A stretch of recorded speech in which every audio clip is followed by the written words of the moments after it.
Hey guys, come and join me today. I am going to be making my favorite salmon recipe. I'm going to start off by turning my oven to broil high, and I have my little buddy here to help me out with this recipe today.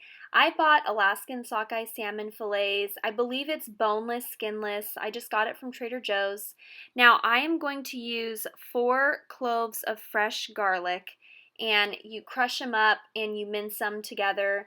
Just be careful with mincing that you don't cut off your hands. They have really cool mincing tools now to mince garlic. I know some people just like to use powdered garlic, or they like to use like the frozen garlic cubes from Trader Joe's, but we're not going to do that. I like fresh garlic. I always think it's the best, and it's easy to chop up.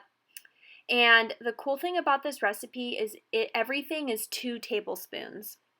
So I have my fresh garlic here. I have 2 tablespoons of softened butter, 2 tablespoons of olive oil, and do this first so that you lubricate your tablespoon measurement so that when you put like the agave in it, everything comes out smooth because you lubricated your measuring tool with olive oil.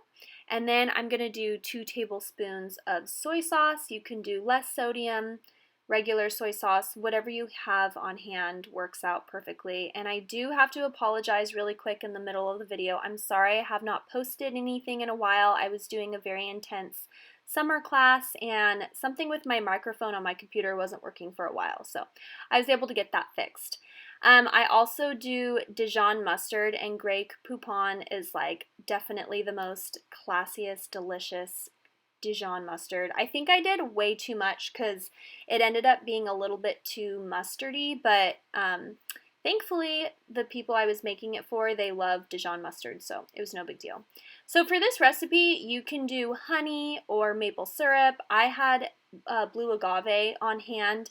This recipe also calls for brown sugar, but I totally don't think you need it, especially when you add in the honey, maple syrup, or either agave, whatever you have. It totally sweetens it up, and I don't like to add a whole lot of sugar to my food. So this, you're not doing 2 tablespoons, you're just doing a 1/4 teaspoon of red pepper flakes. So I just did a little dash in there. I didn't measure it out totally perfectly. I whisked it all together, and you always want to set out your salmon. Like I showed you before, I had my salmon set out just so it gets to room temperature. And what you can do is you can throw this sauce on your salmon and have it marinate overnight, or have it just marinate in the fridge for 30 minutes, but I didn't have time for that. I was making my salmon right there and then. So I pour over this sauce over the salmon fillets, and I just kind of make sure that I'm basting it on. I throw it in the oven, broil for 10 minutes. I take it out, and then I just kind of baste it. I'm just using a brush, and then I put it back in the broiler for another 5 minutes, and the inner temp of the salmon should be 145 degrees. So the sauce is really delicious. It's really good if you put it over like a bed of white rice with maybe some kind of like broccoli or asparagus, but it's a super easy dish. I hope you guys like this.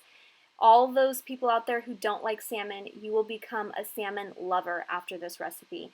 Thanks for tuning in. I paired it with some brown rice, as you can see, and some cucumbers. Please leave a comment. Thank you guys for your support, and have a great day.